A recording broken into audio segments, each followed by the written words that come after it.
And the last time we talked, he was in rehearsals. And now we've had opening night. Are you there, Doug? Yes, hello, Sarah. With standing ovation, wasn't there, for you last night?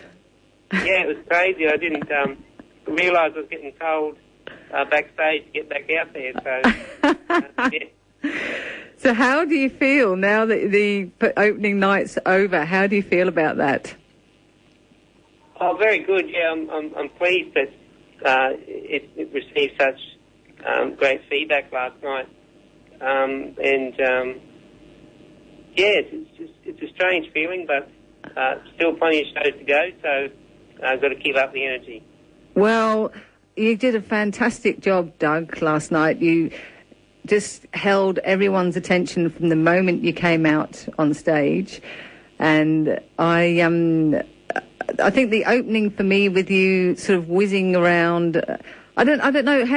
Tell me, how were you feeling when you first came out? How were you feeling with regards to coming out and seeing a theatre full of people? Well, even prior to that, I was backstage waiting in the wings, and just to hear the crowd as they came in, the voices building, and you know that there's people out there, and you can feel when it's full. It's got a different sort of temperature in the theatre, and yeah, it's just a mix of sort of excitement, but also knowledge that you know exactly what needs to be done and to what level to do it at. Well, you certainly achieved that, Doug. You just held everyone. That you could have heard a pin drop in there last night, apart from at the end when everyone was just madly clapping. So you've got how much longer for the play runs until when? Well, we've got this evening, and then through Tuesday through to next Saturday. Tuesday through to next Saturday. And you had a very special guest there last night too, a lady who flew in from America, didn't you? Yes, Pat Furlong. Yeah. All the way from Ohio. So, it was great to have her over to speak at the opening night, and it just shows that the commitment some people have of they see something and just feel compelled to get on board and put their name to it. So, did you get a chance to chat to Pat at all after the show?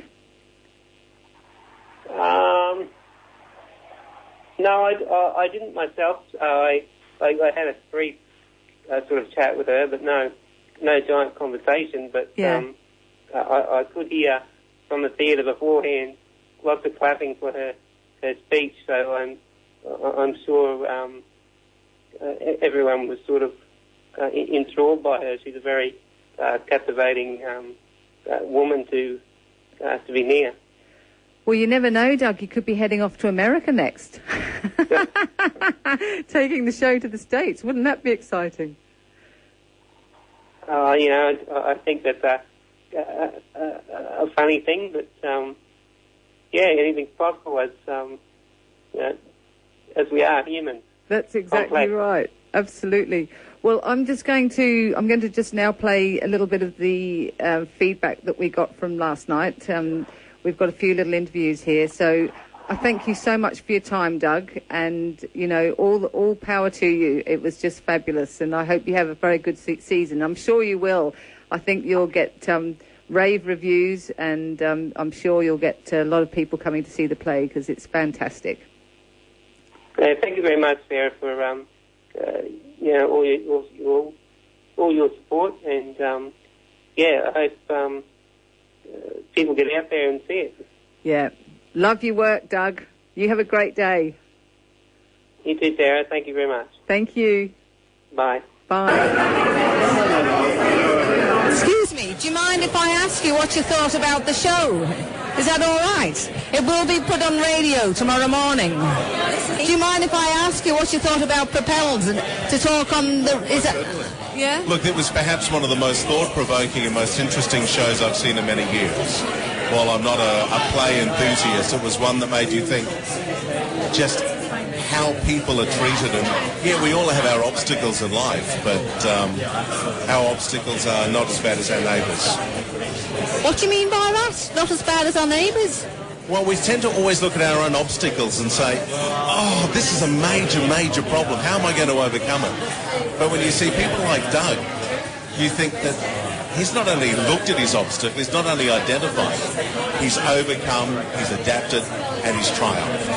And it's very quite inspiring, I believe. Supporting the community for over a quarter of a century. This is local Cairns FM 89.1. Well, Avril, tell us a little bit about what your thoughts are and what you've just seen there with Propelled with Doug Robbins. Well, firstly, I must say, Doug struck me as a big spunk. Like, you know, I have seen him look good, but he looked really hot tonight. Like, I really liked his costume and his hair. And for some reason, he just looked super gorgeous. So, he was a bit of a star for me. But the inner landscapes of his mind, you know, that's what I thought I saw.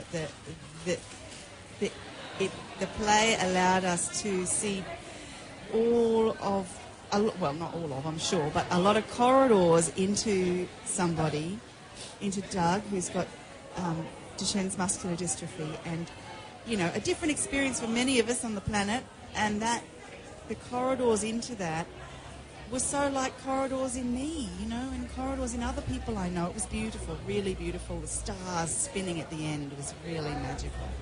Yeah, that's what I'm walking away with right now. Corridors of the mind. Corridors of the mind, spinning stars and a handsome Doug. Yeah, that's basically it. You found us. Enjoy us. Local Cairns FM 89.1. So, Kevin, you're a seasoned theatre goer, aren't you? Tell us a little bit about your experience having just seen that show of Propelled with Doug Robbins. Well, I just was a real entree into his soul, into Doug's life, which must be an extraordinarily difficult life. But in seeing what I've just seen and experiencing it, I feel uplifted. And it was very well directed and produced, and it was a vehicle for Doug to tell his story, which I've just spoken to him a moment ago. He's come out to riotous applause from a satisfied audience or spellbound audience that he held as a one-man show for over an hour. And it just finished on a sense of sadness, a very great sense of future, and then some joy.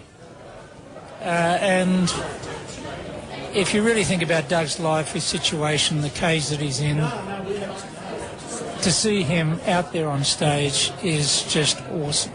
Absolutely awesome. Everyone in Cairns should come and see him.